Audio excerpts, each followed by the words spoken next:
is behind, the world ahead, and there are many paths to tread, through shadow to the edge of night, until the stars are all alight. Mist and shadow, cloud and shade.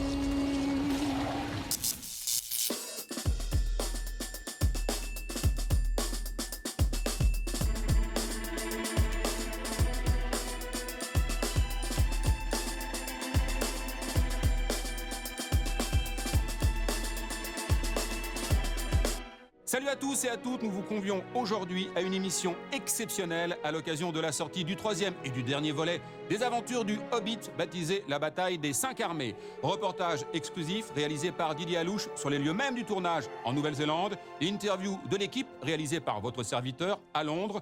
Et l'on retrouve, vous allez voir avec beaucoup de plaisir, les protagonistes de cette incroyable aventure. Accrochez-vous, c'est parti.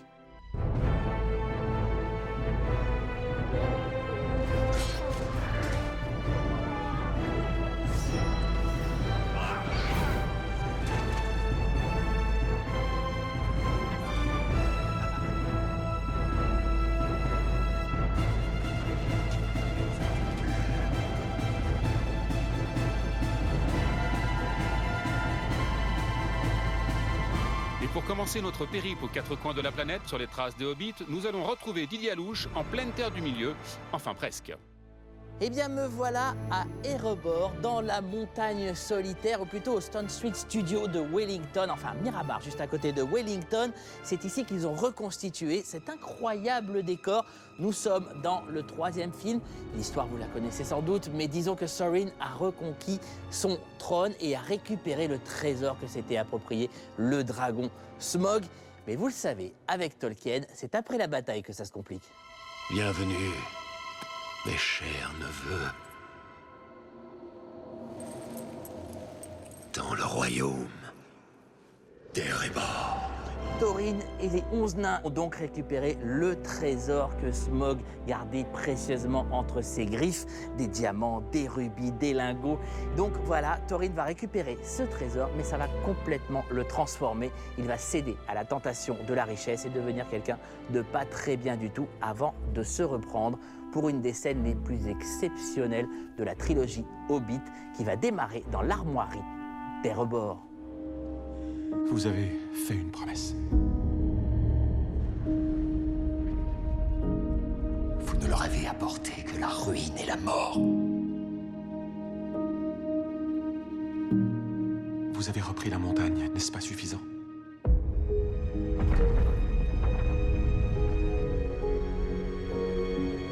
Maintenant, nous la défendons. Je suis venu reprendre un bien qui m'appartient.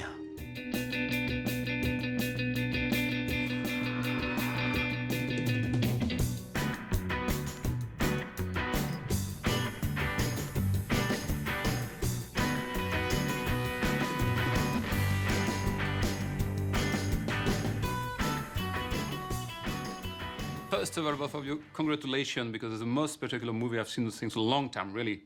It was kind of climax for you to do this one. It's also a kind of more spectacular things you have to do since a long time, even for you. Mm.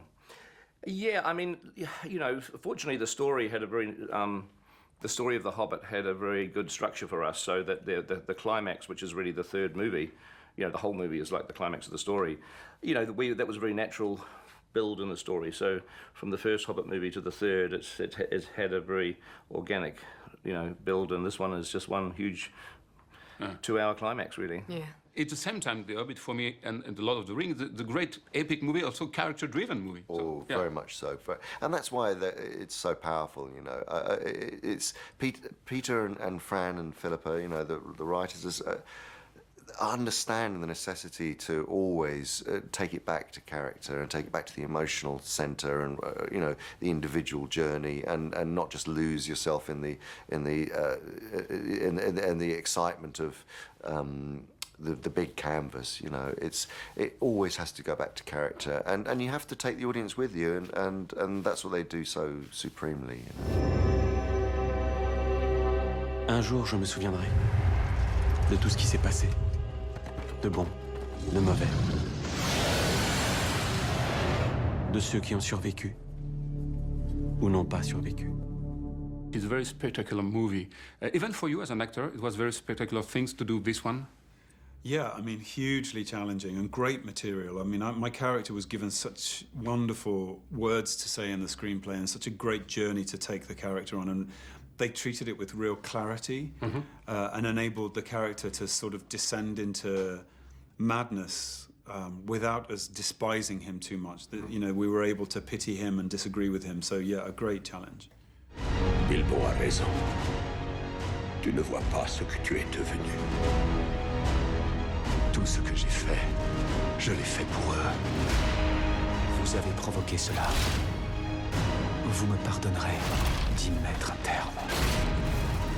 I think that, you know, to fight for one's race is, you know, a universal tale. I think a warning about, you know, the obsession with material and the disease of the mind that comes with greed is also a universal one, and that war can gather at your gates before you've even realized what's happening is a universal tale. So wrapped up in a fantasy story, it hopefully doesn't feel too political, but it certainly has big themes. The greatest thing about this is you get to pay off those great characters, especially Thorin, of course. You get to kill dwarves. Yeah, I guess. Don't spoilers. No spoilers. No, we're not saying which dwarves. Oh, There's which 12, dwarves? Okay. 12 or 13 of them. How many are there? 13. 13. I should know Probably that, wanted shouldn't to I? kill a few more off. Yes. But yeah, no, it was brilliant to be able to bring that full circle, and the story of the elves as well, all of it, and then of course Bilbo's story. Le sang des elfes a assez coulé pour la défense de cette terre maudite. Plus une goutte. 31. Moi, j'irai. Ne soyez pas idiot, vous ne passerez pas. Pourquoi? Parce qu'ils vous verront arriver et vous tueront. Non, rassurez-vous. Ils ne me verront pas. Il n'en est pas question. Je ne le permets pas. Je ne vous demande pas la permission, Gandalf. The title is Battle of the Five Armies, and it's a chaos, it's a mess, it's a huge spectacular movie, and your character at the same time, for me, is a touch of humor. English one, maybe, I don't know, but a lot of humor.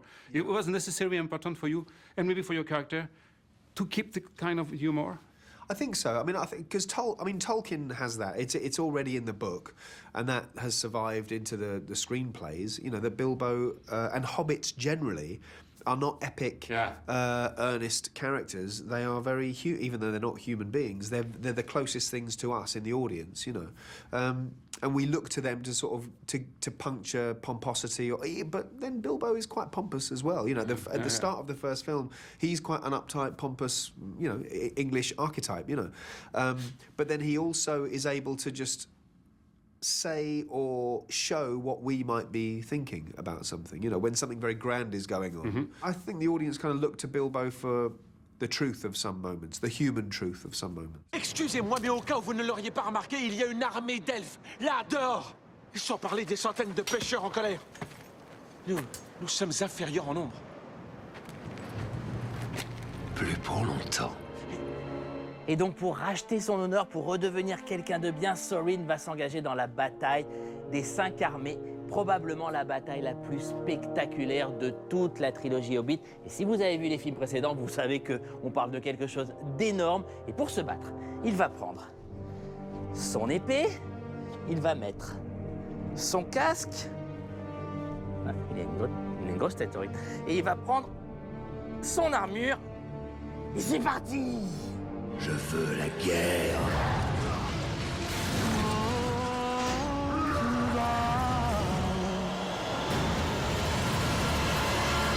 First of all, congratulations, because I like the movie very much. For me, it's kind like of climax, you know, and the third one. For you too, as an actor, it was like a climax to do this one.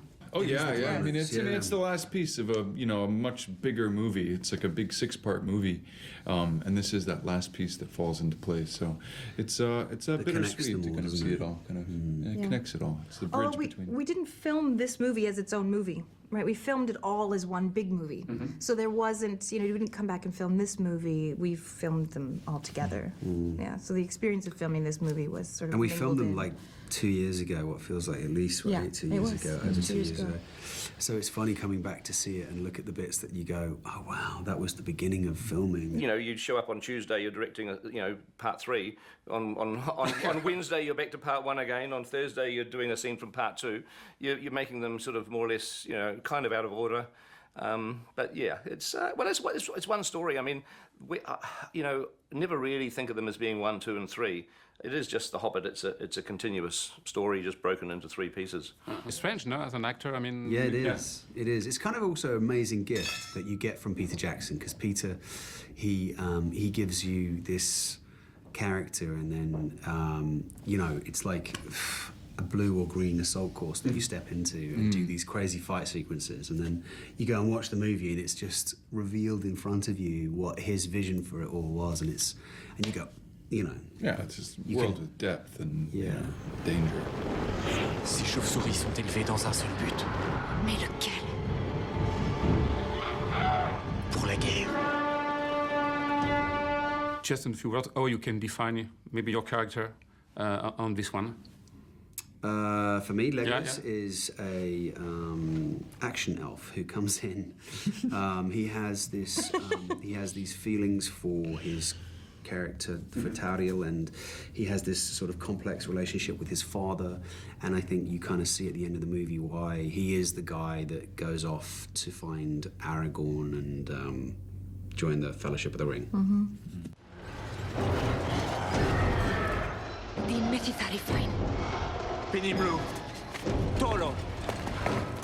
Tauriel, she is the head of the Elven Guard, the Sylvan Elves of Mirkwood, once Greenwood.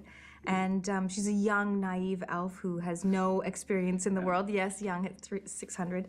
And she has very confused emotions about what's going on out in the world, because her king is telling her it doesn't matter, it doesn't concern us, and she can't help but be drawn into the emotion of innocent people being killed. And it draws her out into the world, it draws her into an adventure and into a bit of a love affair. Quelles intentions me prêtez-vous? Je crois que vous essayez de sauver vos amis nains.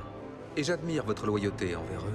Mais cela ne me détourne pas de ma route. The Elven King is cold and isolated and is brutal. He's a lot like a matador. It's one of the ways I've played him. Vous avez provoqué cela, Mithrandir. Vous me pardonnerez si j'y mets un terme. Les archers sont-ils en place? Oui, Seigneur. Voici mes ordres. Si quoi que ce soit bouge sur la montagne, tuez-le. Je suis ici dans la tente du roi Sandwil, le roi des elfes. Dans cette tente, il y a la nourriture préférée des elfes, des pistaches et des amandes. Nous avons les cartes qui vont servir à la bataille, à la recherche du trésor. Et nous avons aussi les armes. Je vais m'asseoir sur le trône du roi. C'est confortable, un trône.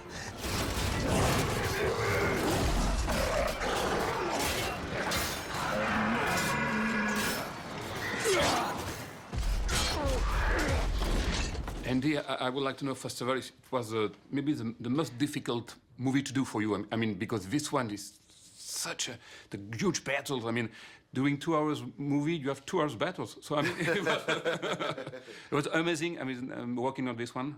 I have to say that Peter is such a genius at this kind of storytelling. I mean, his way of combining character with those epic sequences. It was. I mean, it's hard because in the doing of it, there are some days in filming the battle that felt very physical and felt very present. As wow, we're filming a battle, and then other days it's you in a room just swinging a sword around, with no one there. So that doesn't feel very climactic. That just feels like good hard work, but it doesn't feel like I'm filming the climax to The Hobbit.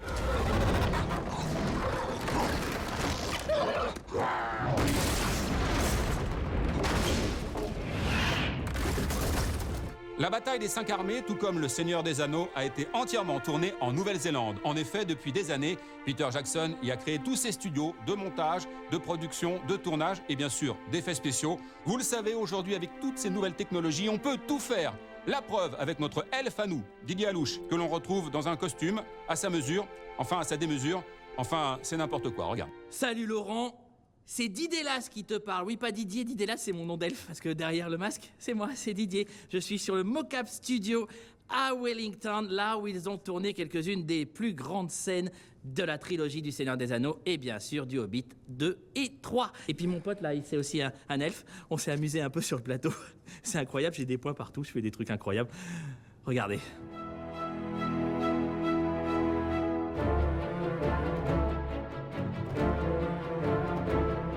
J'ai toujours rêvé de porter un truc comme ça. Bon ben, j'y vais, hein. Tada! Alors quand on porte un costume comme ça, on a droit à des super chaussures aussi. Okay. Allez-y, moi je suis prêt, c'est quand vous voulez. How many of those are you going to put on me? There's 55. 55? Yeah. Well, like, how does it do if they want to go to the bathroom? If you gotta go, you gotta go. Exactly. And of course, all the weapons and all they use during the battle scene. They all have the same thing. Now you look amazing. Ready to go to the next level. I have been mock-upped. J'ai été mock-uppé. On y va alors. Tout ce que vous voyez autour de moi, là, les caméras, tout ça, là, regardez ces petits trucs là-bas, ce sont des caméras qui attrapent la lumière à travers ces capteurs et qui vont la transformer en données informatiques de façon à accompagner le mouvement, accompagner le corps, accompagner tout ça et me transformer en elfe, le premier elfe français, messieurs, dames. Bonjour, bonjour. Bonjour. Welcome. Thank you. Just be careful of those guys. They're going to be the orcs. Yeah. Okay. They're brown. This is your fellow elf. Ah. This is Alan Smith. He's the swordsmaster. He's going to show you how to use the elven sword.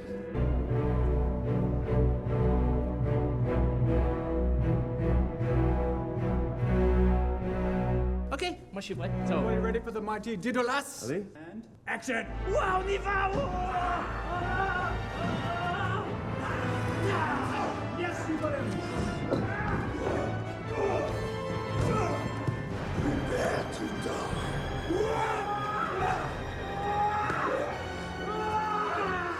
Yeah, he's dead. Yeah. On va le tourner.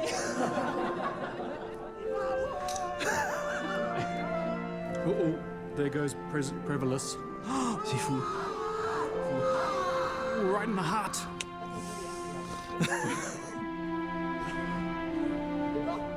Magnifique. You good? Vous auriez dû rester chez les morts. That's something that you kind of specialized in, whether it's a Peter Jackson movie or Avatar or this, all your special effects. It's a camera movement. I mean, there's something like so fluid to it and so real to that. Can you talk a little bit about how you work on that and how you want to put that in every shot you make? Well, a lot of the camera movement is driven by Peter's style of photography. You know, he likes to keep the camera moving, both to give you a sense of the space that you're in, but also to help the story unfold within each shot. And so he shoots the live action that way, and we try to learn from that style when we have to do any virtual cameras for him. But also we gave Peter on this film the ability to just pick up a virtual camera and do his own camera moves for some of the shots that are just all digital. You're seeing his style directly, so we're incorporating all three.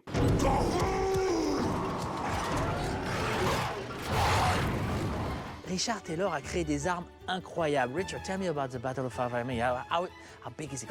Well, we're hoping that audiences will see a battle beyond anything they've seen on screen before, which is a challenge knowing what was previously done on Lord of the Rings. So this could be an epic battle to change them all. And Peter, of course, being who he is, has incredible ideas for what we're going to see in this battle.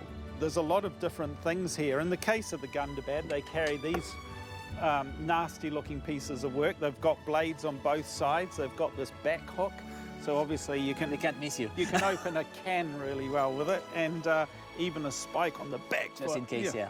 And they carry a quiver of vicious arrows. So this is this guy's quiver.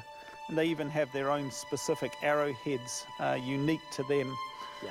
But they have to feel very crude and raw in their construction and their armour. And that's in great contrast to the elven race, of course, and something like Thranduil's armour that we may see here, made so with the soft fabrics made so beautifully by the costuming department. Regardez autour de vous! N'avez-vous pas eu suffisamment de morts? L'hiver est proche. Il faut s'occuper des nôtres, des malades et des démunis. Ceux qui tiennent debout soignent les blessés. Ceux qui ont encore assez de force me suivent. Il faut sauver ceux qui peut l'être. We know that the Hobbit movie, in terms of the image and visual effects and everything that went with it, it changed cinema, it changed everything. Yeah. Is it the same in terms of costume? Is it different now? Well, it is difficult. It's you know, shooting in the added frames and also in the 3D. You do have to be aware detail is picked up extremely. But as a designer generally, I think everyone who designs does want to put detail into everything anyway. But you did have to be aware, though, because we had the scale situation, that you were going to have shots where people could be at someone's waist, more so than when you weren't shooting with scale, because you had to have a dwarf down there next to a human being. So you're going to see pieces of costume which you generally wouldn't see so much in a close-up. So you just had to be very wary of that. Quand on est face à la mort, que peut-on faire?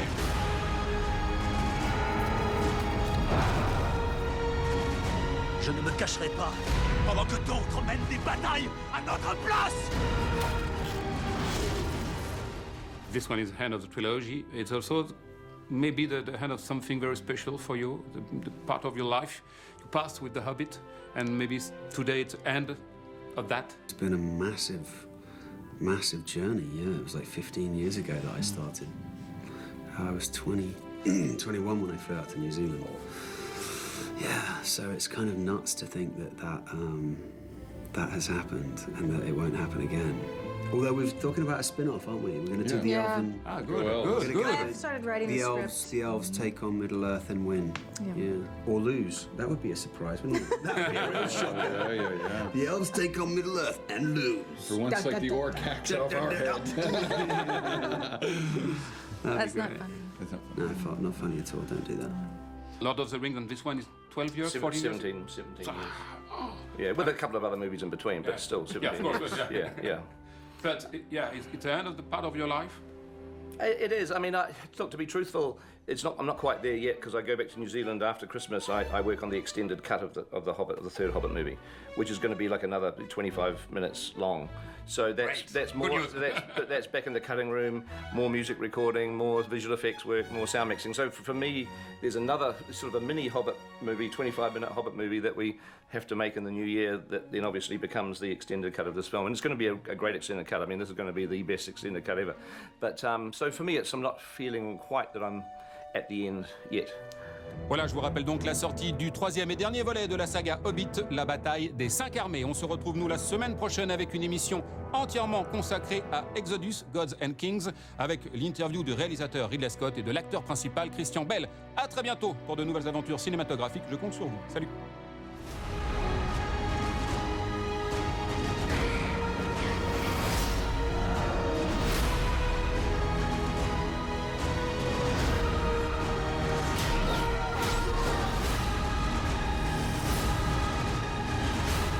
Répondre qu'à une question. Comment ce jour finira-t-il?